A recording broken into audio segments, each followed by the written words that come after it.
The Red River Shootout 2023, Texas versus Oklahoma. This is a game that, guys, I don't think you need to look at rankings of number 3 versus number 12. This is, in reality, probably like number 3 versus number 6, something like that. Everyone knows the AP voters have no clue what the hell they're doing anyway. This game ultimately is going to be a Big 12 championship rematch. I'm just going to tell you that right now. And I think I'm gonna tell you this: if it is a Big 12 championship rematch or preview, whatever you want to call it, I think they split. I think whoever wins this one, if they continue both teams playing at this pace, the other team's gonna win it in the rematch. And I think it's not even necessarily a bad thing to say, hey, Oklahoma's gonna beat Texas or Texas is gonna beat Oklahoma, and then they're gonna turn around and the other team's gonna win, because these are two really good teams. These are two top 10 teams. These are two teams that could ultimately both make a run to the college football playoff. I truly think this is a year where we have no undefeated teams in the playoffs, because there's not just one team that's up above the rest right now. If you had to pick one, I'd probably take Texas, Florida State, Michigan, maybe. But that's neither here nor there. Let's get into Texas and Oklahoma. So starting off, just look at what it is. Really good offense versus really good defense. Texas 290 yards per game allowed. Oklahoma 319 yards per game allowed. Oklahoma 510 yards of offense. Texas 478 yards of offense.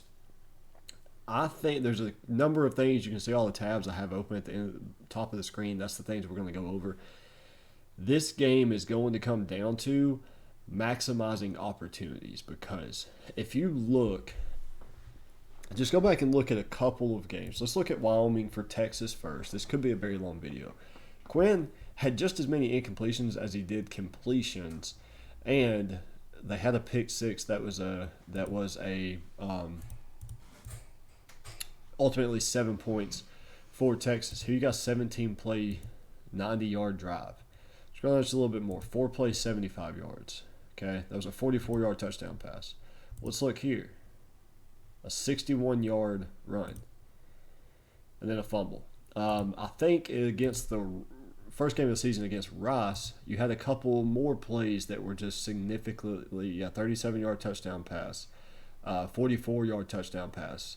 Against Alabama, too, again, Texas scores on big plays. So that's why I think maximizing your opportunities is what's going to be big in this game. Scoring summary here. We got a 44-yard touchdown pass. We have a 39-yard touchdown pass. So Texas has scored on big plays almost 2 times per game this season. I think that's probably what this game is going to come down to for Texas. If you want to win, you're going to have another performance like you did against Kansas, where Brooks rushes for 218 yards on 21 carries. So 10 yards per carry, 2 touchdowns. Donnie Mitchell, 14 yards per catch. This is what you're going to have offensively out of Texas. 9 for 15 on third downs. Your defense forcing 0-8 third downs for Kansas. 661 total yards of offense, 325 on the ground, 336 on the ground, 325 in the air. 40 yards of time of possession. That's what you're going to have if you want to win this game if you're Texas. Flip side of that, if you're Oklahoma, you're going to start fast. You can't start slow like you did against Cincinnati. This game was 10-3 at halftime, and then you only scored 10 more points in the second half. You can't start slow. Look at the drives here. Punt, fumble, touchdown, field goal, punt, punt, punt, touchdown, field goal, punt, punt. Okay, you can't have that. You can't have, A, too many punts, but B, let's look at the SMU game. Another one. Started kind of slow. There's only 14-3 at the half. If you're a team putting up 510 yards of offense, you can't be putting up 10 points in the first half, especially against a really good defense mixed with a really good offense. So let's look. 7 for 15 on third downs. You forced SMU to go 4 for 16. So let's look here. Punt, touchdown, punt, touchdown, punt, into half. Punt, downs, touchdown, in the game. So your second half picked up, but you can't have a slow start here against Texas. So let's break down what this game is ultimately going to come down to. Dillon Gabriel versus Quinn Ewers. 1,600 yards, 1,400 yards, 15-2, 10-1. Look at the yards per carry here for the leading rushers for both teams. Oklahoma's been getting it done through the air. Texas, now they did just rush for 220 or whatever it was. But Texas has that premier back, the best wide receiver room in college football. Quarterback, I'd probably give slight edge to Texas if I was just absolutely looking for an edge. Texas is all in all the better team. Texas should be 6-point favorites, but it's the Red River Shootout. It's Oklahoma. It's an Oklahoma team that's looked really good this season. I mean, really good this season. So is Texas. Texas has a win over Alabama, road win at Baylor, road win against Alabama. So all things on paper says take Texas. Texas wins. Texas covers.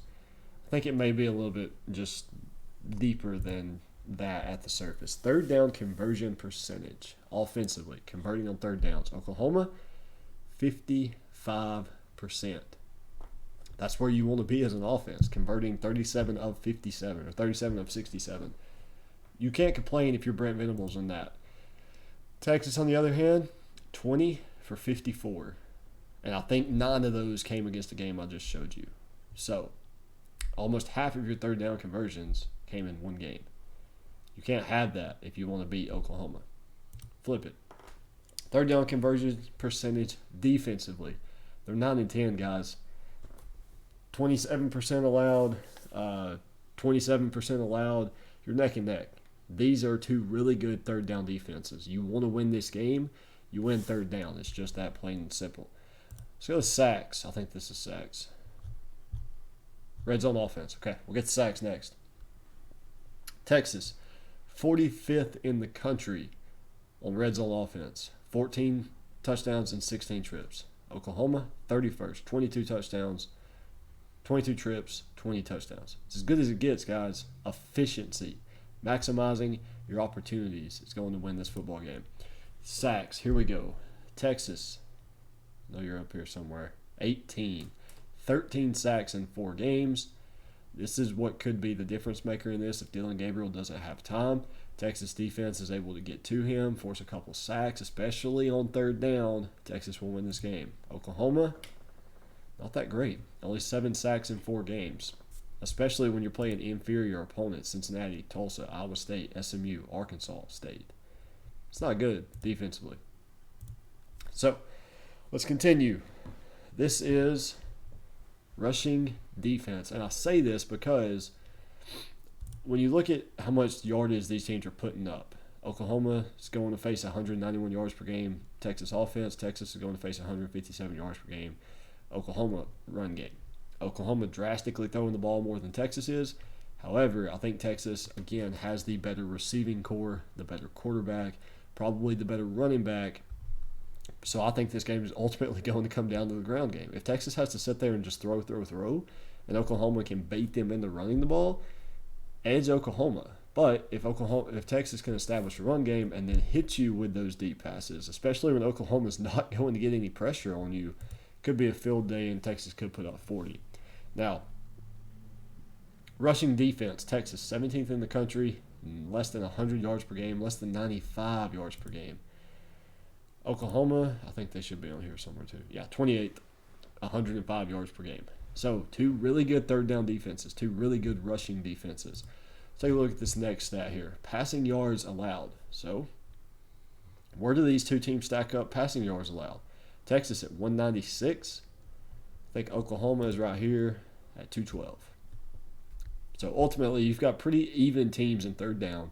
You got even teams in run defense. You've got even teams in passing defense. So what is this game going to come down to, guys?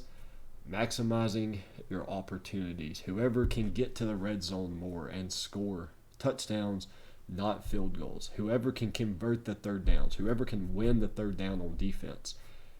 Keep your team on the field. Texas, by far, offensively, you're miles ahead of this Oklahoma offense. You've got Worthy, Mitchell. You don't even have Nair. You've got Brooks, Ewers, Sanders. You've got Whittington. You've got I know I'm missing a few guys, but regardless, Texas is by far the better offensive team. Oklahoma, I think everyone is so high on Texas this year that they're so good, myself included. I think Texas is the top 3 team in the country. Florida State, Michigan, Texas, my top 3. Ultimately, You can see ESPN think Oklahoma could win this game. I think Oklahoma could win this game as well. But I think this is the turning point for both teams this season. I think if Texas wins this one, Texas runs away. They probably go undefeated. I just don't see anyone left on this Texas schedule who beats them. Houston should be a win. BYU should be a win. Kansas State's sneaky, but they should handle all of these teams. If Texas wins this, they should, and I'd probably bet on them to do so, finish 12-0 this season. Oklahoma, let's look at them.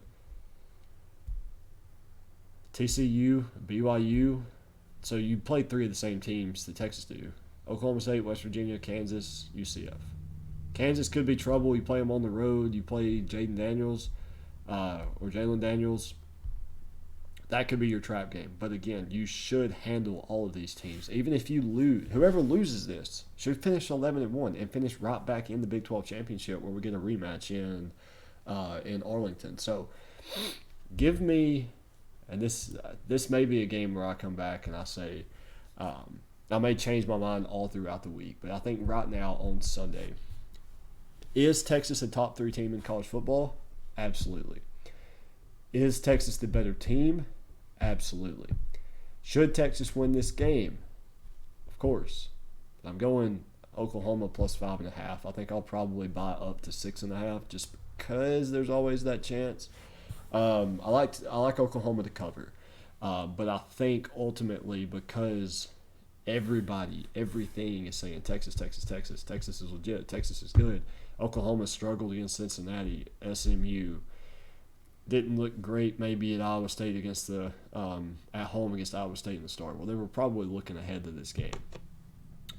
I'm riding with the Sooners, and I'm not 100% confident in that just yet. My heart tells me that Texas is the better team. I think everybody agrees with that, but it's college football, man. I said it in a video we're talking about Ohio State and Maryland. It's up. I posted it yesterday if you want to go check it out. I don't think we have an undefeated team make the college football playoffs this year. That's part of why I said whoever wins this goes 12-0, and then they lose the rematch. I think that's just the grand scheme of things. And it could be a thing where, hey, both of these teams may make the college football playoff because the Pac-12 is going to eat each other alive. The Big Ten, you got a three-headed monster, Penn State, Michigan, Ohio State, that could all, who knows. Then throw Maryland in there that I think could beat Ohio State this weekend. It's utter chaos. It's 2023. It's the last year before that 12-team playoff. So give me all kinds of chaos. Give me Oklahoma to cover, Oklahoma to win. Even though I'm going on record, Texas is the better team, Oklahoma may end up winning this football game. So let me know in the comment section how you guys see this one playing out. If you're going to the game, let me know as well. And hit that subscribe button, guys, while you're on the road to 500. I'd love to hit it before next weekend. Thank you.